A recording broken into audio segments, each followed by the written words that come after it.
الله من الشيطان الرجيم بسم الله الرحمن الرحيم فقد لبثت فيكم عمرا من قبله أفلا تعقلون وقال تعالى لا ينهاكم الله عن الذين لم يقاتلوكم في الدين ولم يخرجوكم من دياركم أن تبروهم وتقسطوا إليهم إن الله يحب المقسطين صدق الله العظيم۔ سارے جہاں سے اچھا ہندوستان بنا دیں، سارے جہاں سے اچھا ہندوستان بنا دیں، الفت کی روشنی سے ہر گھر کو جگمگا دیں، نفرت کی آگ میں ہم جلتے رہیں گے کب تک، آؤ جتن کریں اب اس آگ کو بجھا دیں، سارے جہاں سے اچھا ہندوستان بنا دیں۔ رسم الفت کو نبھا کر دیکھو، رسم الفت کو نبھا کر دیکھو، دل کو اب دل سے ملا کر دیکھو، جو تمہیں ہم سے الگ کرتی ہیں، جو تمہیں ہم سے الگ کرتی ہیں، اب وہ دیوار گرا کر دیکھو۔ میں نہ آؤں تو شکایت کرنا، میں نہ آؤں تو شکایت کرنا، پہلے تم مجھ کو بلا کر دیکھو۔ محترم سامعین، چونکہ 26 جنوری پرسوں ہے، اس لحاظ سے آج اسی عنوان پر تقریر کرنی ہے۔ ایک طرف تو 26 جنوری یعنی یوم جمہوریہ کا موقع ہے، اور دوسری طرف ایک اہم بات یہ ہے کہ یہ 2022 کے سال میں آزادی کو 75 سال پورے ہو رہے ہیں، اس لیے اس سال پورے ملک میں آزادی کا 75واں جشن یعنی آزادی کا امرت مہوتسو منانے کا اعلان کیا گیا ہے۔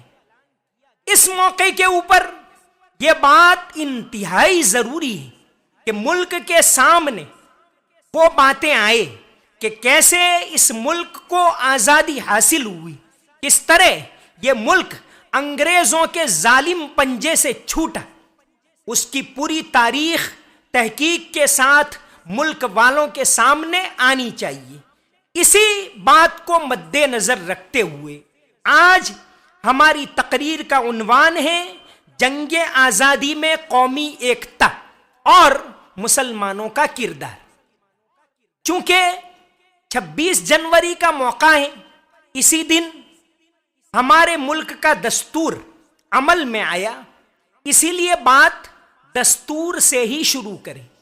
یہ بات سب لوگ جانتے ہیں کہ ملک کا دستور بنانے میں سب سے اہم رول ڈاکٹر بھیم راؤ امبیڈکر صاحب نے ادا کیا، اس میں کوئی شک نہیں۔ لیکن کیا ملک والے اس حقیقت سے واقف ہیں کہ دستور ساز کمیٹی میں یعنی بندھارن سبھا کے اندر ڈاکٹر امبیڈکر کس طرح پہنچے؟ دستور ساز کمیٹی میں پہنچنے کے لیے 2 شرطیں تھیں۔ دستور ساز کمیٹی جو بنائی گئی اس میں 296 ممبر لینے طے ہوا تھا، اور اس کے اندر 2 شرطیں تھیں۔ پہلی شرط یہ تھی کہ اسی ممبر کو لیا جائے جو ویدھان سبھا کے اندر جیت کر آئے، اور دوسری بات یہ تھی کہ ویدھان سبھا کے کم از کم 5 ممبر اس کی تائید کرے تو وہ بندھارن سبھا کے اندر پہنچے گا۔ ڈاکٹر امبیڈکر بامبے کی بائیکولا سیٹ سے الیکشن لڑنے کے لیے کھڑے ہوئے۔ مارچ 1946 کے اندر جو ویدھان سبھا کا الیکشن ہوا ملک میں الگ الگ مقامات کے اوپر، چونکہ ڈاکٹر امبیڈکر نے دلتوں کے لیے الگ سیٹوں کی ریزرویشن کی مانگ کی تھی، اس لیے اس وقت کی جو بڑی پارٹی کانگریس ان سے سخت ناراض تھی۔ یہ اپنی پارٹی شیڈیول کاسٹ فیڈریشن سے الیکشن لڑنے کے لیے بامبے کی بائیکولا سیٹ سے بیٹھے۔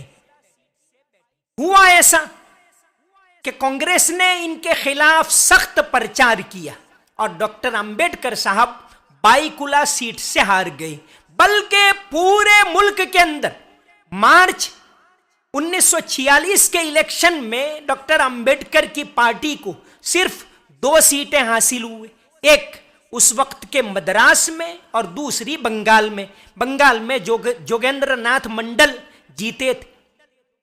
اس وقت کسی کو یہ خیال تک نہیں تھا کہ ڈاکٹر امبیڈکر صاحب دستور ساز کمیٹی کے اندر پہنچ پائیں گے۔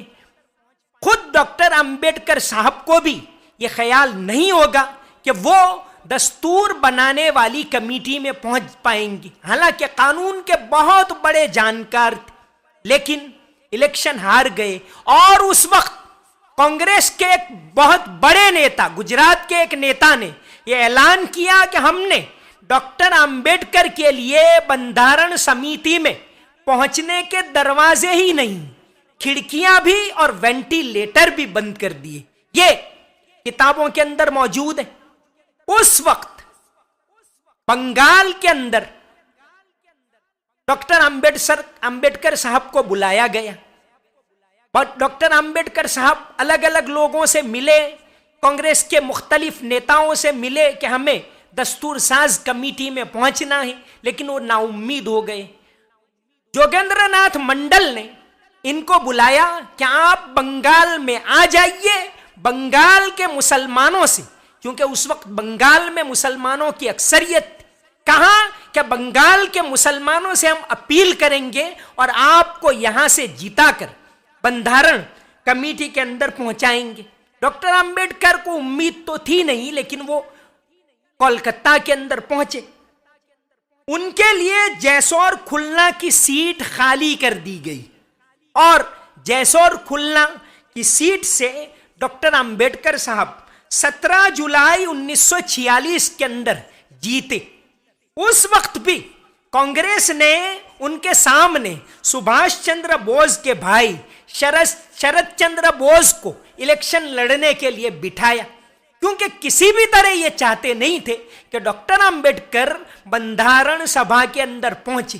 لیکن آخرکار وہاں کے مسلمانوں نے، اس سیٹ پر مسلمانوں کی اکثریت تھی، مسلمانوں نے ان کو جیتا کر وہاں ودھان سبھا میں پہنچایا، اور ودھان سبھا میں پہنچنے کے بعد وہاں کے کل 7 ممبر نے، 7 MLA نے ڈاکٹر امبیڈکر کی تائید کی، اور اس طرح ڈاکٹر امبیڈکر صاحب بندھارن سبھا کے اندر پہنچے اور انہوں نے ملک کو ایک اہم بندھارن دیا۔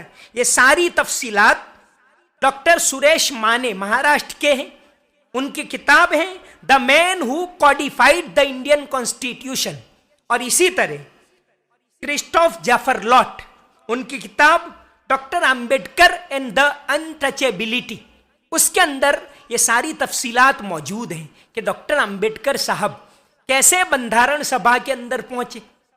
اس ملک کے اندر اس طرح ایکتا تھی، مل جل کر لوگ رہتے تھے، کوئی نفرت کا ماحول نہیں تھا۔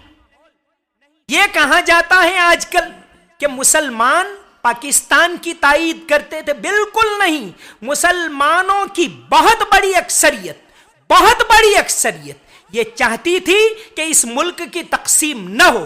مولانا حسین احمد مدنی سے لے کر خان عبد الغفار خان تک تمام بڑے بڑے نیتا اس بات کو چاہتے تھے کہ ہندوستان کی تقسیم نہیں ہونی چاہیے، اور وہ اس بات کے اوپر اڑے ہوئے تھے۔ میں آپ کو کچھ اس کی مثالیں بتاؤں۔ ایک بہت بڑے بیوروکریٹ بھارت کے TCA راگھون، جو مختلف ملکوں کے اندر بھارت کے ایمبیسیڈر رہ چکے ہیں، 2015 کے اندر ریٹائر ہوئے۔ ایک لمبے عرصے تک راگھون صاحب پاکستان میں بھی ہمارے ایمبیسیڈر رہے۔ انہوں نے ایک کتاب لکھی ہے، people next door, the India's relations with Pakistan. اس کتاب کے اندر انہوں نے ایک دلچسپ چیپٹر لکھا ہے، لائیوز اپارٹ کر کے۔ اس میں انہوں نے بہت ساری ایسی ہستیوں کا ذکر کیا ہے، بہت سارے ایسے مسلمان نیتاؤں کا ذکر کیا ہے کہ جب ملک تقسیم ہوا تو پاکستان کو چھوڑ کر یہاں آ گئے. اگر بہت سے مسلمان یہاں سے گئے تو یا تو مجبوری میں گئے یا تو بہت سے وہیں تھے، ورنہ بہت بڑی اکثریت تقسیم کو نہیں چاہتی تھی. تو ایسے انہوں نے لکھا ہے راگھون صاحب نے کہ کئی بڑے بڑے نیتا وہاں سے یہاں آئے. جیسے ان میں ایک اہم مثال انہوں نے دی ہے بیرسٹر خالد لطیف گابا. بہت بڑے ادیوگ پتی تھے، لیکن انہوں نے سب کچھ چھوڑ دیا اور آزادی کی لڑائی کے اندر لگ گئے. لاہور میں رہتے تھے. ہندوستان سے ان کی مثالی محبت تھی. ملک سے یہ ایسی محبت کرتے تھے کہ 1929 میں جب امریکہ کی ایک شاطر لیڈی نے کیتھرین میو نے ایک کتاب لکھی مدر انڈیا، اور اس کتاب کے اندر بھارت کے نیتاؤں کی، گاندھی جی کی اور تمام بڑے بڑے نیتاؤں کی توہین کی کہ یہ لوگ کیا جانے، یہ ایسے ہیں یہ ویسے ہیں. بہت واہیات کتاب لکھی. اس وقت اگر، بلکہ پوری تاریخ میں اگر امریکہ کو اس کا منہ دکھایا ہو، آئینہ دکھایا ہو، تو وہ تھے خالد لطیف گابا. جواب میں انہوں نے کیتھرین میو کے جواب میں ایک کتاب لکھی انکل شیم. امریکہ والے انکل سام کو مانتے ہیں، لیکن انہوں نے کتاب لکھی انکل شیم کہ تم کو شرم آنی چاہیے. تمہاری تاریخ دیکھو، تم نے کیا کیا ظلم ریڈ انڈینز کے اوپر کیے ہیں، اور آج سنسکروتی کی باتیں کرتے ہو، آج مانوتا کی باتیں کرتے ہو. بالکل بے مثال کتاب لکھی. گابا صاحب نبی کریم صلی اللہ علیہ وسلم کے بھی بڑے عاشق تھے، اور انہوں نے ایک کتاب لکھی تھی نبی کریم صلی اللہ علیہ وسلم کی زندگی کے بارے میں، دا پروفٹ آف ڈیزرٹ، یعنی پیغمبر صحرائی. یہ کتاب لکھنے کے بعد انگریز نے ان کو قید کر لیا تھا، اور چونکہ نبی کریم صلی اللہ علیہ وسلم کے بہت بڑے عاشق تھے، اس وقت ایک بہت بڑے ادیوگ پتی وہاں تھے لاہور کے اندر، ملک سردار علی. انگریز نے خالد لطیف گابا کے اوپر 1.5 لاکھ کا جرمانہ لگایا. اس وقت ملک سردار علی، جو گابا صاحب کو خاص جانتے بھی نہیں تھے، انہوں نے خواب دیکھا. نبی کریم صلی اللہ علیہ وسلم نے آ کر کہا کہ اس بندے کے لیے 1.5 لاکھ ادا کیجیے. دوسرے دن وہ پہنچے جیل میں اور گابا صاحب سے ملے. کہاں کیسے آنا ہوا، کہاں پیغمبر علیہ السلام نے مجھے تلقین کی آپ کو 1.5 لاکھ روپے کی ضرورت ہے، اور ادا کیے. گابا صاحب پاکستان کے اتنے سخت مخالف تھے کہ جب تقسیم ہونے والی تھی 1946 کے اندر، انہوں نے ایک کتاب لکھی دا کنسیکوینسز آف پاکستان. اس کے اندر انہوں نے لکھا کہ یہ تقسیم بالکل غلط ہے، یہ صحیح نہیں ہے، یہ ملک کو نقصان پہنچائے گی. یہ کتاب آج بھی چھپتی ہے. جب ملک تقسیم ہوا تو خالد لطیف گابا صاحب نے کہا کہ ہم اس ملک کے اندر نہیں رہیں گے، اور وہ یہاں بھارت کے اندر آ کر بس گئے. یہاں آنے کے بعد بامبے میں وکالت کی پریکٹس بھی کرتے رہے، اور کئی اہم کتابیں لکھی. ہندوستانی مسلمانوں کے حالات اور ان کی تاریخ کے بارے میں ایک ان کی کتاب ہے دا پیسو وائسز. اسی کتاب میں سے سچر کمیٹی نے بہت ساری باتیں لی ہیں. تو یہ ملک سے محبت کرنے والے تھے. اسی طرح راگھون صاحب نے ایک اور مثال دی ہے. مولانا محمد عثمان فارقلیت صاحب جب ملک کی تقسیم ہوئی تو وہ پاکستان چھوڑ کر ہجرت کر کے بھارت کے اندر آ گئے. بھارت میں آنے کے بعد اس زمانے میں جمعیت علماء، جو ایک بہت بڑی راشٹروادی تنظیم ہے، اس کا اخبار نکلتا تھا الجمعیت ڈیلی. اس زمانے میں یہ روزنامہ ہوا کرتا تھا، اب یہ ویکلی نکلتا ہے. تو الجمعیت کے ایڈیٹر رہے 25 سال تک مولانا محمد عثمان فارقلیت صاحب، اور 1974 میں ان کا انتقال ہوا. وہ الجمیت کے اندر مسلسل قومی ایکتا کے بارے میں لکھتے رہے. ابھی ابھی دہلی کے ایک بہت بڑے صحافی سہیل انجم نے ایک کتاب لکھی ہے، مولانا محمد عثمان فارقلیت حیات و خدمات. اسی طرح انہوں نے ہی ایک اور کتاب لکھی ہے منتخب اداریے، یعنی مولانا فارقلیت صاحب نے جو قومی ایکتا کی باتیں، ملک کے اندر محبت کی تاریخ، ان باتوں کو لکھا تھا، ان اداریوں کو نئے سرے سے لکھ کر سہیل انجم صاحب نے ان کی یاد کو زندہ کیا ہے. تو یہ ملک اس طرح رہا. بہت ساری مثالیں لکھی ہیں راگھون صاحب نے کہ جو ہجرت کر کے وہاں سے یہاں آئے تو ملک سے محبت بے مثال تھی. خیر، آج کی تقریر کا موضوع چونکہ قومی ایکتا ہے، آزادی کے اندر کس طرح قومی ایکتا کا ماحول قائم رہا، تو اس کے بارے میں چند مثالیں پیش کروں. آپ یہ بات بہت اچھی طرح جانتے ہیں کہ اس ملک کے لیے رانی لکشمی بائی نے قربانیاں دی، اس میں کوئی شک نہیں. لیکن کیا آپ یہ جانتے ہیں کہ رانی لکشمی بائی نے اس وقت کئی راجاؤں کو، کئی نوابوں کو خط لکھا کہ میرا لشکر بہت مختصر ہے، آپ ہماری مدد کیجئے. اس وقت ایک نواب، باندہ کا نواب علی بہادر خان 10,000 کی فوج لے کر ان کی مدد کے لیے پہنچا اور رانی لکشمی بائی کی مدد کی. جب جنگ ختم ہوئی 1857 کی تو رانی لکشمی بائی تو وہاں سے پہلے چلی گئی بیگم حضرت محل کے پاس، لیکن انگریزوں نے بدلہ اس طرح لیا کہ نہ صرف باندہ کے نواب علی بہادر خان کی جاگیر ضبط کر لی، ان کی ریاست ہڑپ لی، بلکہ علی بہادر خان کو قید کر لیا. پہلے ان کو اندور کی جیل کے اندر رکھا اور پھر بنارس کی جیل کے اندر رکھا. رانی لکشمی بائی جب چلی گئی، اس کے بعد جب ان کا انتقال ہوا تو انگریزوں کی طرف سے سخت پہرا تھا کہ ان کی آخری رسومات کوئی ادا نہیں کر سکے گا. تو باندہ کے نواب سامنے آئے. باندہ کے نواب نے آ کر، آپ کو اس تاریخ سے واقف ہونا چاہیے کہ باندہ کے نواب نے آخری رسومات رانی لکشمی بائی کی ادا کی اور اسی وجہ سے انگریزوں نے ان کی ریاست ضبط کر لی اور ان کو جیل میں بند کر دیا.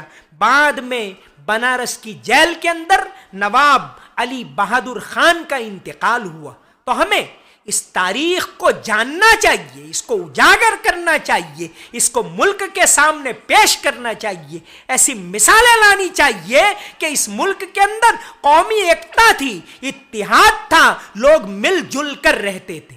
ایک اور مثال پیش کروں. بھگت سنگھ نے اس ملک کے لیے اپنی جان نچھاور کر دی، اپنی جان قربان کر دی. واقعی لوگ ان کو یاد کرتے ہیں، لیکن اس بات سے بھی ہمیں واقف ہونا چاہیے کہ بھگت سنگھ کو جب انگریز نے قید کر لیا، انگریز نے ان کے اوپر مقدمہ چلایا، تو کوئی وکیل ان کا کیس لڑنے کے لیے تیار نہیں ہو رہا تھا. آپ کو اس بات کی جانکاری ہونی چاہیے کہ اس وقت بیرسٹر آصف علی جو آصف علی اصل نام ہے لیکن آصف علی کے نام سے مشہور ہے، وہ ان کا کیس لڑے. وہ آصف علی جو 1947 میں آزادی کے بعد امریکہ میں بھارت کے سب سے پہلے ایمبیسیڈر بنے. تو آصف علی نے ان کا کیس لڑا بھگت سنگھ کا. باقی بھگت سنگھ نے بڑی قربانی دی ملک کے لیے. ایک اور بات، یہ تفصیلات بھگت سنگھ کے سارے کیس کی تفصیلات تو الگ الگ کتابوں میں بکھری ہوئی تھی، لیکن تمام تفصیلات کو جمع کر کے کئی والیوم میں ایک کتاب جو لکھی ہے the trial of Bhagat Singh, بہت بڑے فرنٹ لائن کے اندر لکھنے والے اے جی نورانی، عبد الغفور نورانی صاحب، انہوں نے بھگت سنگھ کی پوری تاریخ لکھی ہے، the trial of Bhagat Singh, اس کے اندر یہ تاریخی تفصیلات لکھی ہیں۔ تو بھگت سنگھ کے وکیل تو تھے آصف علی۔ اسی طرح ایک اور بات، جب بھگت سنگھ کے اوپر مقدمہ چلا اور آخر کار انگریزوں نے ان کو پھانسی دینے کا طے کر لیا، تو ان 3 ججوں کی پینل تھی، اس میں ایک تھے جسٹس جے کولڈ اسٹریم، دوسرے تھے جی سی ہلٹن، اور تیسرے تھے جسٹس آغا حیدر جو سہارنپور کے تھے۔ جسٹس آغا حیدر نے کہا کہ میں بھگت سنگھ کے پھانسی کے اس فیصلے کے اوپر دستخط نہیں کروں گا۔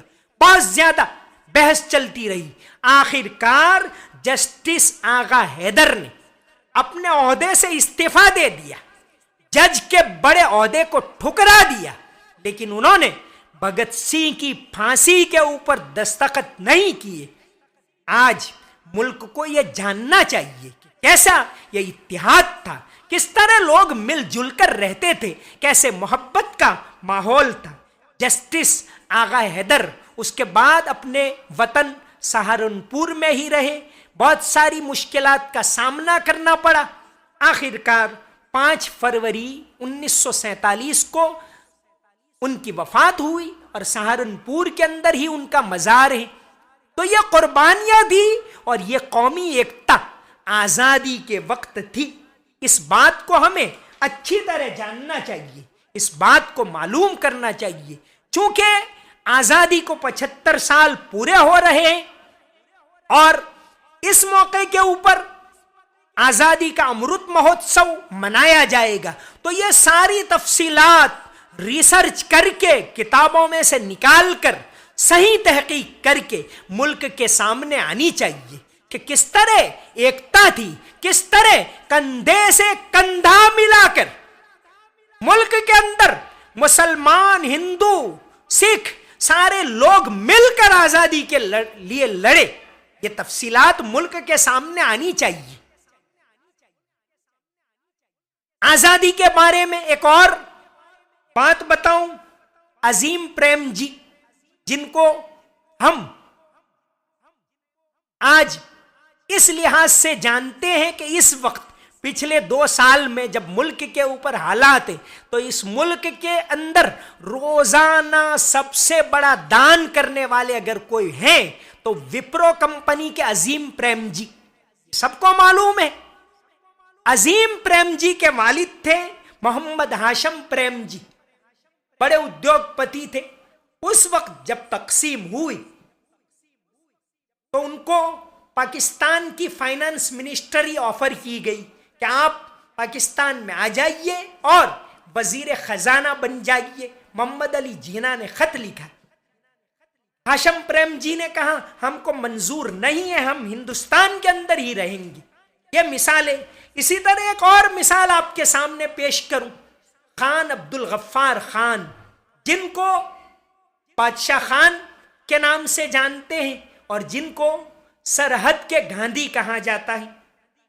ان کے بارے میں کچھ تفصیلات، ایک کتاب ابھی ہمارے یہاں کے ایک بہت بڑے جانے مانے پولیٹیشین ہیں RNP سنگھ، رنجیت نارائن سنگھ، جو پچھلے عرصے میں ملک کے ہوم منسٹر رہ چکے ہیں اسٹیٹ لیول کے، انہوں نے ایک کتاب لکھی ہے ڈیورنڈ لائن، ڈیڈ انڈیا فیل، فرنٹیئر گاندھی۔ اس کے اندر ان کے حالات لکھے ہیں خان عبد الغفار خان کی کہ یہ ملک کی تقسیم کے کتنے سخت مخالف تھے جب ملک آزاد ہوا۔ ایک اور بات ان کے بارے میں، ملک کی آزادی کے لیے سب سے زیادہ اگر کوئی جیل میں رہا تو یہ 35 سال تک خان عبد الغفار خان، بادشاہ خان، کہنے کو تو بادشاہ تھے لیکن حقیقت میں ایک فقیر تھے بڑے زمیندار کے بیٹے، لیکن سب کچھ چھوڑ کر ملک کے اندر ملک کی ترقی کے لیے، ملک کی آزادی کے لیے لگ گئے۔ 35 سال تک جیل میں رہے۔ یہی نہیں، آزادی کے بعد بھی وہ یہاں آنا چاہتے تھے، گاندھی جی نے ان کو منع کر دیا کہ آپ یہاں مت آئیے، آپ وہیں رہیے. پوری تفصیلات موجود ہے. گاندھی جی کے بہت قریبی تھے خان عبد الغفار خان. تو آزادی کے بعد بھی وہاں کی حکومت نے ان کو کئی سال جیل کے اندر بند کر دیا. تو نیلسن منڈیلا تو 27 سال رہے، یہ 35 سال رہے. ملک کے لیے اتنے لمبے عرصے تک پوری دنیا میں، معلوم دنیا کے اندر، معلوم تاریخ کے اندر اتنے سال کوئی جیل میں نہیں رہا. خان عبد الغفار خان اتنے بڑے پہنچے ہوئے تھے کہ نوبل انعام کے لیے 2 مرتبہ ان کا نام نامینیٹ ہوا. لیکن کیسی فقیرانہ زندگی گزارتے تھے. 1969 کے اندر وہ بھارت میں آئے. چونکہ گاندھی جی کی شتابدی 100واں ورش بھی تھا اس وقت، اور ساتھ ہی ساتھ وہ یہاں علاج کے لیے آ رہے تھے. یہ اتنے بڑے آدمی تھے، بھارت ان کا اتنا احترام کرتا تھا کہ ملک کے باہر اگر کسی آدمی کو بھارت کا سب سے بڑا ایوارڈ ملا ہے، بھارت رتن، تو وہ ملا ہے خان عبد الغفار خان کو. پاکستان کا سب سے بڑا ایوارڈ نشان پاکستان بھارت کی ایک ہی شخصیت کو ملا، مورارجی دیسائی کو. اور یہاں کا سب سے بڑا ایوارڈ ملا خان عبد الغفار خان کو، بھارت رتن. یہ 1987 کے اندر راجیو گاندھی کے زمانے میں ان کو ملا تھا. تو خان عبد الغفار خان ملک کے لیے بڑی قربانیاں انہوں نے دی. جب یہ 1969 میں بھارت میں آئے تو خود اندرا گاندھی اور ان کے ساتھ جے پرکاش نارائن اور دوسرے کئی منسٹرز تھے، وہ ان کو لینے کے لیے گئے ایئرپورٹ کے اوپر. خان عبد الغفار خان جیسے ہی ایئرپورٹ سے نکلے، ان کے پاس ایک چھوٹی سی تھیلی تھی. اندرا گاندھی خود آگے بڑھی اور تھیلی لینا چاہا. تھیلی کے اندر 2 کپڑے اور کچھ ان کی استعمال کی چیزیں تھی اور کچھ نہیں تھا. اندرا گاندھی نے جیسے تھیلی لینا چاہا، خان عبد الغفار خان نے کہا کہ میری زندگی میں صرف اتنا ہی بچا ہے، وہ بھی آپ لے لو گے؟ خیر، تو ملک کے لیے انہوں نے اتنی ساری قربانیاں دی، تب جا کر یہ ملک آزاد ہوا. اور ملک کے اندر جو قومی ایکتا تھی، قومی اتحاد تھا، اس کو ملک کے سامنے لانا چاہیے. ایک کتاب میں نے لکھی ہے کہ گاندھی جی کی ترقی میں مسلمانوں نے ان کو کیا کیا تعاون کیا.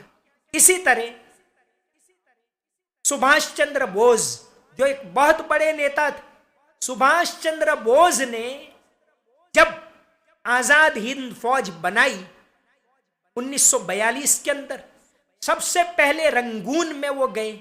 انہوں نے یہ طے کیا تھا کہ ملک سے باہر رہ کر فوج بنا کر انگریزوں سے لڑیں گے تو ہی یہ یہاں سے جائیں گے. گاندھی جی شانتی سے ان کو نکالنا چاہتے تھے، لیکن گزشتہ کل ہی جن کی سالگرہ منائی گئی 23 جنوری کو، وہ سبھاش چندر بوس، وہ اس طرح ان کو نکالنا چاہتے تھے، ایک فوج بناؤ. تو رنگون کے اندر گئے اور فوج بنانے کے لیے جب آزاد ہند فوج کا اعلان کیا تو سب سے پہلے وہ رنگون میں بہادر شاہ کے مزار کے اوپر گئے، وہاں ہندوستانیوں کو جمع کیا اور اعلان کیا کہ آزاد ہند فوج بنانی ہے اور اس کے لیے رقم کی ضرورت ہے. جب اس بات کا اعلان ہوا تو سب سے پہلے وہاں کے ایک بہت بڑے ادیوگ پتی جو ہمارے گجرات کے دھوراجی کے تھے، عبد الحبیب مارفانی، انہوں نے 1 کروڑ روپے کا چندہ دیا.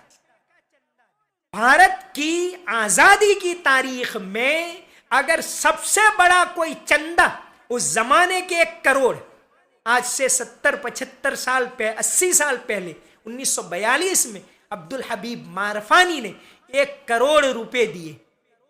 اسی لیے 1997 میں جب آزادی کی گولڈن جوبیلی منائی جا رہی تھی تو دہلی کے اندر ان کے پوتے کو دھوراجی سے بلایا گیا اور سرکار نے ان کو اعزاز سے نوازا تھا.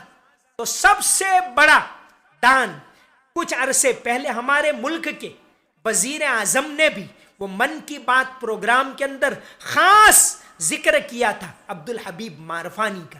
تو انہوں نے 1 کروڑ روپے چندہ دیا. اس طرح بہت ساری مثالیں ایسی ہیں کہ آزادی کی لڑائی سب مل جل کر لڑے. آج یہی پیغام ملک والوں کو دینے کی ضرورت ہے کہ آؤ مل جل کر رہو, ایک ہو کر رہو. جو ہمارا محبت کا پیغام تھا, مل جل کر رہنے کا پیغام تھا, ایکتا کا سندیش تھا, اس کو نئے سرے سے اس ملک کے اندر عام کرنے کی ضرورت ہے, پھیلانے کی ضرورت ہے. میں کچھ اور مثالیں پیش کروں. ایکتا تو آج بھی اس کی مثالیں ملتی رہتی.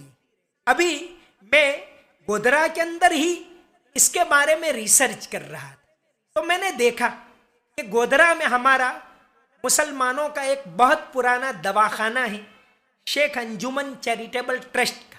اس کے اندر ایک مشہور ڈاکٹر سنجیو کمودیا, حالانکہ دوسری جگہ ان کی اچھی پریکٹس چلتی ہے, لیکن سال ہاں سال سے یہاں ٹرسٹ میں آ کر غریبوں کی وہ خدمت کرتے ہیں. باقی یہ قابل داد ہے. دوسری مثال آپ کو بتاؤں, تری مندر, ایک احمد آباد ہائی وے کے اوپر ایک دواخانہ ہے تری مندر. اس دواخانے کے اندر ہمارے گودرا شہر کے ایک ڈاکٹر ہیں, ڈاکٹر محسن چھوٹا.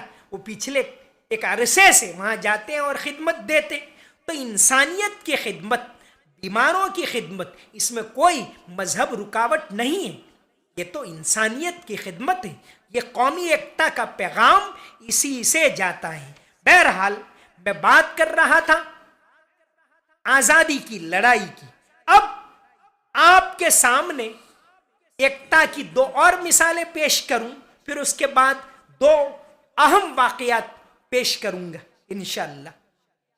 مولانا حسین احمد مدنی آزادی کی لڑائی میں اہم تر رول, بلکہ کہا جائے اہم ترین رول اگر ادا کیا تو مولانا حسین احمد مدنی کئی مرتبہ جیل میں گئے.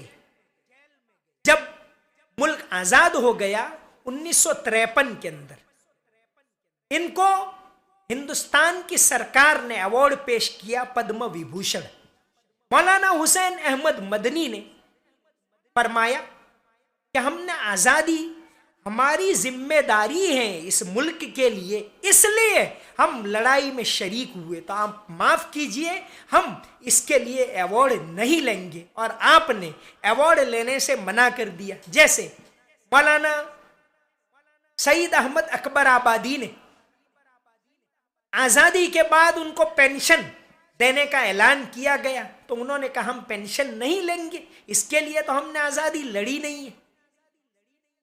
ڈی آر گوئل, انہوں نے کتاب لکھی ہے مولانا حسین احمد مدنی ا بایوگرافیکل اسٹڈی.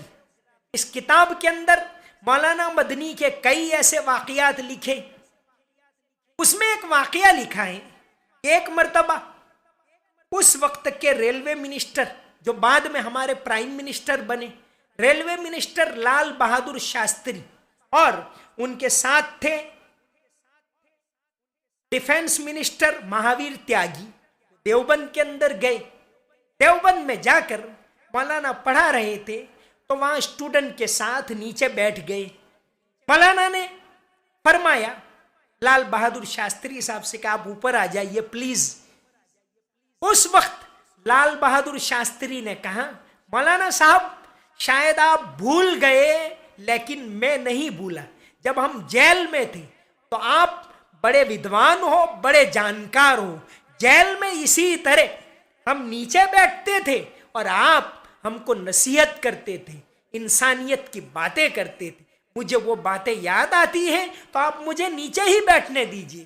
اس طرح کر کے لال بہادر شاستری اور مہاویر تیاگی صاحب نیچے طلباء کے ساتھ بیٹھے رہے. تو اس طرح ایک دوسرے کا احترام تھا. اس طرح اس ملک کے اندر قومی ایکتا کی مثالیں تھیں. آزادی کی لڑائی کے لیے مسلمانوں نے بھی پیش ہو کر ملک کے لیے قربانیاں دی جیسے دوسری قوموں نے بھی دی. ان قربانیوں کو آگے لانا چاہیے، ان کو اجاگر کرنا چاہیے. دن خون کے ہمارے یاروں نہ بھول جانا، دن خون کے ہمارے یاروں نہ بھول جانا، خوشیوں میں اپنی ہم پر آنسو بہاتے جانا. میں ایک ایسا دل خراش واقعہ آزادی کی لڑائی کا پیش کرتا ہوں، بلکہ ایسا واقعہ، دو واقعات ایسے پیش آئے کہ اس وقت سپریم کورٹ برطانیہ کے اندر تھی، برطانیہ میں جا کر کیس لڑا اور جیتا. ایسے ایک بہت بڑے مجاہد آزادی تھے مولانا فضل حق خیر آبادی. 1857 کی آزادی کی لڑائی میں، اس سے پہلے بھی اور خاص طور سے اس لڑائی میں انہوں نے بہت اہم کردار ادا کیا. دہلی کے اندر بہت سارے علماء جمع ہوئے، ان میں خاص مولانا فضل حق خیر آبادی تھے، اور بہادر شاہ ظفر کے بلانے پر جمع ہو کر انہوں نے مل کر انگریزوں کے خلاف فتویٰ دیا کہ اس لڑائی کے اندر سب کو شامل ہونا چاہیے. اور پھر یہ لڑائی چلی. جب 1857 کی لڑائی اگرچہ کہنے میں یہ ناکام کہی جاتی ہے لیکن یہ ناکام نہیں رہی. اس نے ملک کے اندر آزادی کے لیے لوگوں میں بیداری پیدا کی. تب اس کے بعد 90 سال کے بعد 1947 میں آزادی ملی. تو مولانا فضل خیر آبادی چونکہ انہوں نے فتویٰ دیا تھا، انگریزوں کو بہت سخت ان سے دشمنی تھی. 1857 میں تو وہ دہلی سے نکل کر اور مقام کے اوپر چلے گئے اور خفیہ طور سے تحریک چلاتے رہے، لیکن 1859 میں انگریزوں نے ان کو گرفتار کر لیا اور ان کے خلاف مقدمہ چلا.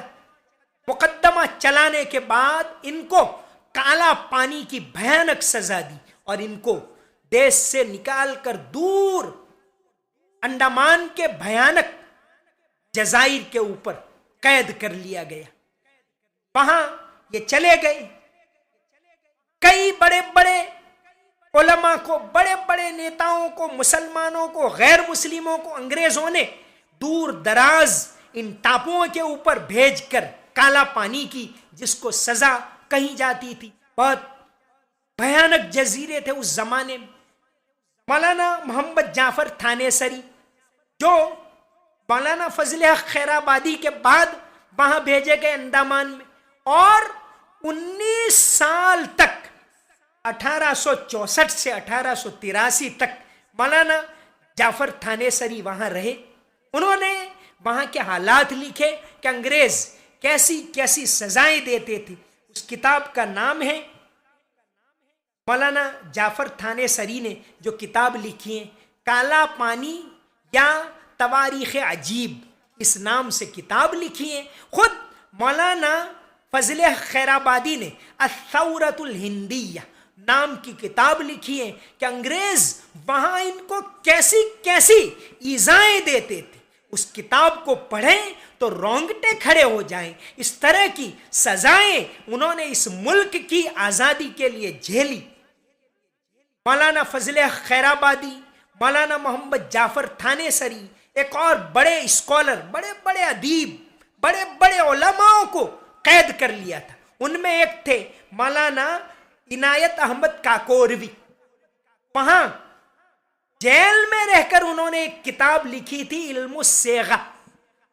آج بھی بھارت کے اکثر مدرسوں میں یہ کتاب پڑھائی جاتی ہے اور اس نام سے مولانا کاکوروی صاحب کی قربانیوں کو یاد کیا جاتا ہے. تو مولانا فضل خیر آبادی کو وہاں بھیج دیا گیا، قید کر لیا گیا.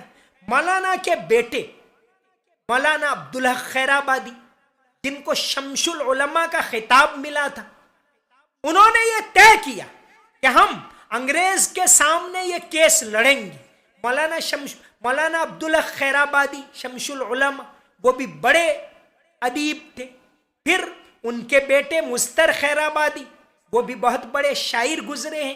ان کے بیٹے جانثار اختر اور ان کے بیٹے جن کو آج کل آپ لوگ جاوید اختر کے نام سے جانتے ہیں، تو ان کے پردادا کے والد مولانا فضل خیر آبادی، انہوں نے وہاں رہ کر کتاب بھی لکھی الثورۃ الہندیہ، اور اس کے اندر انگریزوں نے جو بھیانک ایذائیں دی اس کا تذکرہ کیا ہے۔ تو مولانا کے بیٹے عبداللہ خیر آبادی یہاں سے 13,000 کلومیٹر کا سفر کر کے برطانیہ گئے، وہاں 2.5 سال رہے اور کیس لڑتے رہے، آخر کار کیس جیت کر وہاں سے پھر سے 13,000 کلومیٹر کا سفر طے کر کے سیدھے انڈمان پہنچے کہ ان کی رہائی کا جو پروانہ ہے وہ وہاں پہنچائیں تاکہ مولانا کو رہا کیا جائے۔ مولانا عبداللہ خیر آبادی 19 اگست 1861 کو 21 اگست 1861 کو انڈمان کے جزائر میں پہنچے۔ دیکھا جہاں صبح صبح پہنچ رہا تھا جزیرے کے کنارے، دیکھا کہ جزیرے کے کنارے کے اوپر کچھ لوگ جمع ہیں۔ وہاں کے لوگوں نے دیکھا کہ کوئی جہاز آ رہا ہے تو سب رک گئے، کیونکہ وہاں مولانا عبداللہ کے پہنچنے سے پہلے ایک بہت دکھ دینے والا واقعہ پیش آ چکا تھا۔ جب مولانا عبدالحق کا جہاز پہنچا تو دیکھا کہ لوگ نماز جنازہ کے لیے تیار ہیں، اور وہ جنازے کی نماز گزشتہ رات ہی انتقال ہو گیا تھا مولانا فضل خیر آبادی کا، اور بیٹا رہائی کا پروانہ لے کر گیا اور جنازے میں شریک ہوا، اس طرح کی قربانیاں دی، تب جا کر یہ ملک آزاد ہوا۔ آج بھی انڈمان میں مولانا فضل خیر آبادی کا مزار موجود ہے، اور بہت سارے لوگ مسلمان بھی غیر مسلم بھی وہاں جاتے ہیں، آج بھی گویا وہ ایکتا کی خوشبو کو وہاں پھیلاتا ہے۔ انڈمان کے ایک بہت بڑے اسکالر، ایک retired principal M Ahmad Mujtaba, انہوں نے ابھی کتاب لکھی ہے memories of Andaman and Nicobar islands. اسی طرح اردو میں بھی انہوں نے ایک کتاب لکھی ہے جزائر انڈمان و نکوبار ماضی تا حال۔ اس کتاب کے اندر وہاں جن جن بڑے لوگوں کی قبریں ہیں ان کے واقعات کو انہوں نے جگہ جگہ جا کر روبرو چھان بین کر کے تصویروں کے ساتھ یہ ساری باتیں لکھی ہے۔ ایک اور کتاب انہوں نے لکھی ہے ایکتا انڈمان میں، اردو میں ایک کتاب لکھی ہے ایکتا انڈمان میں، کہ آج بھی انڈمان میں کیسی ایکتا ہے۔ اس میں ایک نظم لکھی ہے بڑی دلچسپ، بہت اچھی نظم ہے۔ نظم کے اشعار انہوں نے جو شروع کیا ہے، کبھی وقت ملے تو سونگھ کر دیکھ، کبھی وقت ملے تو سونگھ کر دیکھ، مٹی انڈمان کی مہک آئے گی، کبھی وقت ملے تو سونگھ کر دیکھ، مٹی انڈمان کی مہک آئے گی، میل ملاپ کی، بھائی چارے کی، ایکتا کی مہک آئے گی، کبھی وقت ملے تو سونگھ کر دیکھ، مٹی انڈمان کی مہک آئے گی۔ تو ایسی قربانیاں جیسے مولانا فضل خیر آبادی نے دی، تب جا کر یہ ملک آزاد ہوا۔ ایک اور آخری اہم واقعہ آپ کے سامنے بیان کروں اسی طرح کا۔ انگریز ایک کے بعد ایک ریاست کو، ایک کے بعد ایک شہر کو اپنے قبضے میں لیتے جا رہے تھے، ہڑپ کرتے جا رہے تھے۔ ایسے میں ان کا مقابلہ کرنے والا ایک اور تھا، وہ تھا سورت کا نواب جعفر علی۔ نواب جعفر علی سے پہلے سورت کے نواب تھے نواب افضل الدین۔ نواب افضل الدین کا کوئی بیٹا نہیں تھا، ان کی بیٹی تھی محترمہ بختیار بیگم۔ اس کی شادی ہوئی گونڈل کے صوفی تھے ان کے بیٹے جعفر علی سے، اور پھر جعفر علی سورت میں آ گئے۔ اس وقت 1829 میں جو بامبے کا اس وقت کا میئر تھا سر جان مالکم، 1829 میں وہ سورت کے اندر آیا۔ سورت کے بارے میں اور نواب جعفر علی کی اس بہادری کے بارے میں ابھی ابھی ایک کتاب لکھی گئی، سورت فال آف اے پاٹ رائز آف اے پرنس. اس کتاب کے اندر بہت تفصیل سے یہ ساری باتیں جو بکھری ہوئی تھی ایک کتاب میں جمع کر دی. تو جب سر جان مالکم آئے سورت کے اندر، انہوں نے محترمہ بختیار کو گود لے لیا اور افضل الدین کو وعدہ کیا، کیونکہ انگریز ہڑپ کر رہے تھے. جس نواب کا بھی بیٹا نہ ہو، جس راجا کا بیٹا نہ ہو، تو وہ ہڑپ کر لیتے تھے ریاست کو، جیسے جھانسی میں کیا. تو اسی طرح لیکن انہوں نے بختیار بیگم کو گود لے لیا اور یہ اعلان کر دیا کہ نواب افضل الدین کے بعد سورت کی بادشاہت اس کو سونپی جائے. لیکن جیسے جیسے وقت گزرتا گیا، 1842 میں جب نواب افضل الدین کا انتقال ہو گیا تو انگریز کی نیت بدلی. انہوں نے 2 ماہ کی مہلت دی نواب جعفر علی کو کہ آپ ثابت کرو کہ آپ افضل الدین کے وارث ہو، ورنہ آپ کی ریاست انگریز لے لیں گے. اور یہی ہوا. 1842 میں انگریزوں نے سورت کو اپنے قبضے میں لے لیا، لیکن نواب جعفر علی الگ مٹی سے بنے ہوئے تھے. انہوں نے طے کیا کہ ہم یہ کیس برطانیہ جا کر لڑیں گے. اور یہ کمپنی سرکار، اس زمانے میں کمپنی سرکار تھی، ابھی برطانیہ نے ڈائریکٹ انڈیا کو اپنے کنٹرول میں نہیں لیا تھا. تو طے کیا کہ کمپنی سرکار کے خلاف کیس لڑیں گے. 1842 میں وہ یہاں سے برطانیہ گئے، لطف اللہ کو لے کر اور کئی اور ساتھیوں کو لے کر. لیکن پہلی مرتبہ ان کو واپس ہونا پڑا. اس کے بعد ہمت نہیں ہارے، پھر 1844 میں دوسری مرتبہ گئے اور 12 سال برطانیہ کے اندر رہے. کل 14 سال کیس لڑا. آخر کار برطانوی پارلیمنٹ کا ایک ممبر تھا، ان کو سمجھ میں آئی بات کہ واقعی نواب جعفر علی کے اوپر ظلم ہوا ہے. انہوں نے برطانیہ کی پارلیمنٹ میں نواب جعفر علی کے لیے آواز اٹھائی 1856 کے اندر.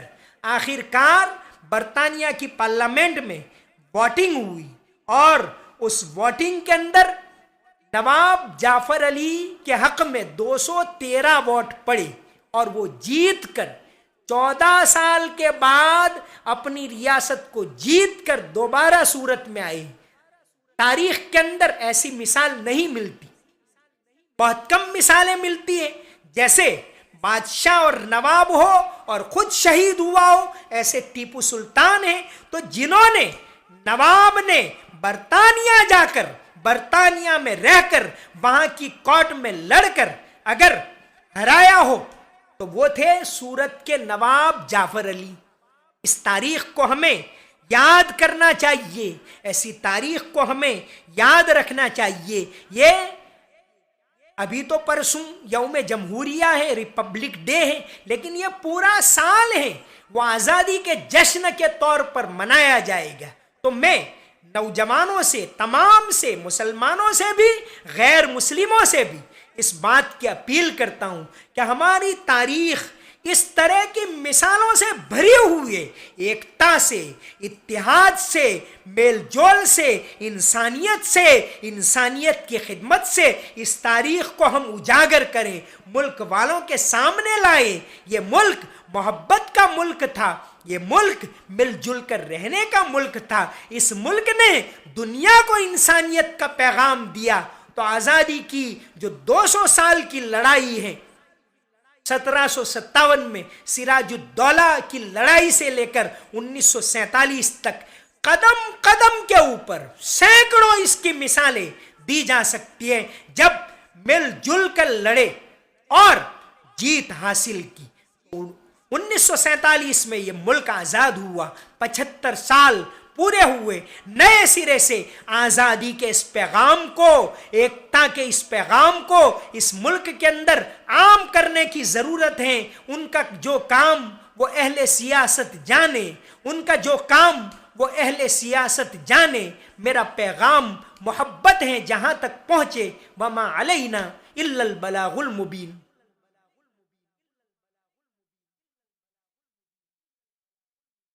اللهم صل على محمد وعلى آل محمد وبارك وسلم۔ ربنا آتنا في الدنيا حسنة وفي الآخرة حسنة وقنا عذاب النار۔ ربنا لا تزغ قلوبنا بعد إذ هديتنا وهب لنا من لدنك رحمة إنك أنت الوهاب۔ یا اللہ ہمارے گناہوں کو معاف فرما، ہماری تمام غلطیوں کو معاف فرما، یا اللہ تیرا خوف نصیب فرما، آخرت کی تیاری کرنے کی توفیق عطا فرما۔ یا اللہ اس ملک کے اندر محبت کی ہواؤں کو چلا، امن کی ہواؤں کو چلا، عافیت کی ہواؤں کو چلا، انسانیت کی ہواؤں کو چلا۔ یا اللہ اس ملک کو ہر لحاظ سے ترقی عطا فرما، یہاں کے مسلمانوں کو ترقی عطا فرما، یہاں کے غیر مسلموں کو ترقی عطا فرما۔ یا اللہ ملک کے اندر ایکتا کا ماحول قائم فرما، ملک کے لوگوں کی حفاظت فرما، ملک کی سمپتی کی حفاظت فرما۔ یا اللہ مسجدوں کو آباد فرما، مدرسوں کو آباد فرما۔ یا اللہ مسجدوں کو آباد فرما، مدرسوں کی حفاظت فرما۔ یا اللہ تمام مسجدوں کو آباد فرما۔ یا اللہ مل جل کر رہنے کی توفیق عطا فرما۔ یا اللہ اپنے فضل و کرم سے تمام مسلمانوں کی حفاظت فرما۔ یا اللہ آخرت کی تیاری کرنے کی توفیق عطا فرما، ہمارے مرحومین کی مغفرت فرما، انہیں جنت میں اعلیٰ مقام نصیب فرما۔ یا اللہ ہمارے جن جن بزرگوں نے اس شہر کے لیے، شہر والوں کے لیے خدمتیں کی، شہر والوں کی بیداری کے لیے خدمت کی، یا اللہ ان کو قبول فرما۔ یا اللہ ان کو بھرپور بدلہ عطا فرما، جنت الفردوس میں ان کو اونچا مقام نصیب فرما۔ یا اللہ ہمارے اور پورے گودرا والوں کے استاد، پورے گودرا والوں کے روحانی رہبر حضرت مولانا مفتی ابراہیم آچھودی صاحب کو جنت الفردوس میں بہت اونچا مقام نصیب فرما۔ یا اللہ ان کے صدقے طفیل میں ہماری مغفرت فرما، ان کے راستے پر چلنے کی ہم سب کو توفیق عطا فرما، ان کے صدقے طفیل میں اس شہر کے اندر امن و امان کو قائم فرما، اس شہر کے اندر تیری عبادتوں کو زندہ فرما، دینداری کو زندہ فرما، دین کی دعوت کو زندہ فرما، انسانیت کو زندہ فرما، انسانیت کی خدمت کو زندہ فرما۔ یا اللہ ہمیں تیرا خوف نصیب فرما، نماز کی پابندی عطا فرما، علم کی دولت عطا فرما، نفع دینے والا علم عطا فرما، نقصان دینے والے علم سے حفاظت فرما۔ یا اللہ جس جگہ سے یا اللہ یہ بیان کیا جا رہا ہے، یا اللہ مفتی سلطان صاحب کی بڑی خدمت ہیں، یا اللہ ہر لحاظ سے یہ خدمت کر رہے ہیں، اچھی باتوں کو پہنچا رہے ہیں، دین کو پہنچا رہے ہیں، اچھائیوں کو پہنچا رہے ہیں، یا اللہ اچھی باتوں کو عام کر رہے ہیں، انہیں بھرپور بدلہ عطا فرما، دنیا اور آخرت کے اندر ان کو یا اللہ سرخ روئی عطا فرما۔ یا اللہ علماء کی صحبت نصیب فرما، دنیا میں بھی اور آخرت میں بھی ان کو علماء کی ہم نشینی نصیب فرما۔ یا اللہ اپنے فضل و کرم سے ہماری دعاؤں کو قبول فرما۔ اللہم صلی علی محمد وعلی آل محمد وبارک وسلم۔ سمعنا واطعنا غفرانک ربنا وإلیک المصیر برحمتک یا ارحم الراحمین۔